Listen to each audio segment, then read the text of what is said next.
You may have noticed that there's a size limit. Now most people are familiar with the minimum size limit. There's some situations where if you go to the some of the fish management zones,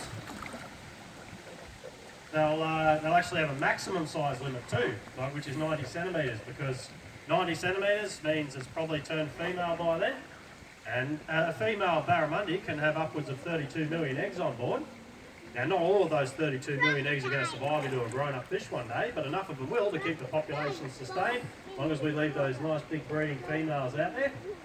But if they're overfished, then, or if you take that girl out of the system altogether, then none of her 32 million eggs will survive. So it's about that goose that laid the golden egg. It's about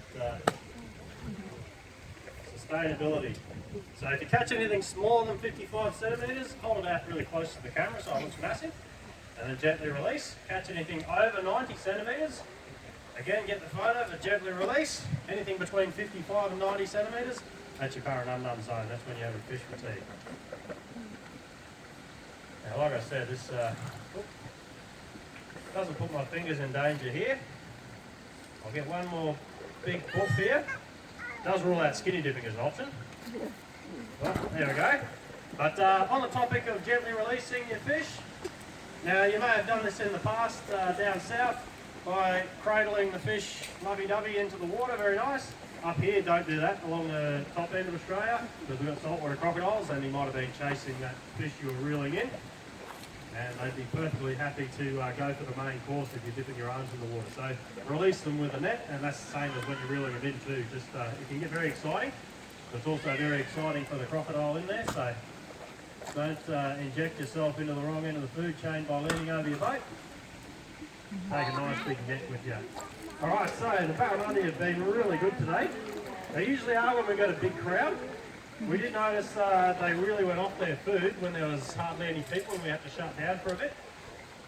Because fish tend to be more relaxed in situations, it depends on the fish, but a lot of them are more relaxed when there's a lot of activity, because they know that everything's business as usual. As soon as all that activity clears and things go quiet, they think that maybe a big predator has come along and scared everybody else off, and that's why you often get fish kind of being a bit shy in the when it's less busy.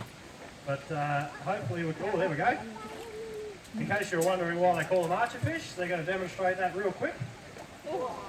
So they can shoot their prey from all the riparian vegetation there, so any paperbarks and swamp ferns and acacias and cycads, they're going to be, and pandanus, they're going to be full of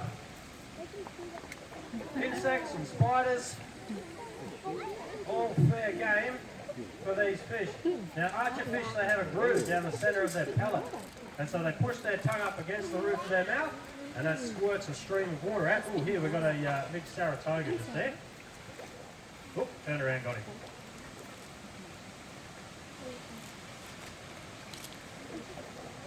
There we go. Now they're not only accurate over several metres of air, but also they've got about a ½ inch of water above their eye too. They've got to compensate for that refraction. Now they'll hang around in a little school, and the more experienced ones will be shooting the insects out of the branches. And so you'll get these freeloaders that will hang around and snatch food that other archers have shot down. But they'll also learn from that behaviour too, so they'll watch on, and they'll eventually become spitters themselves. So even though when an archer fish spits a bit of food down, he's only going to eat about 40% of that food that he spits down, because a lot of his freeloader mates are going to pinch it.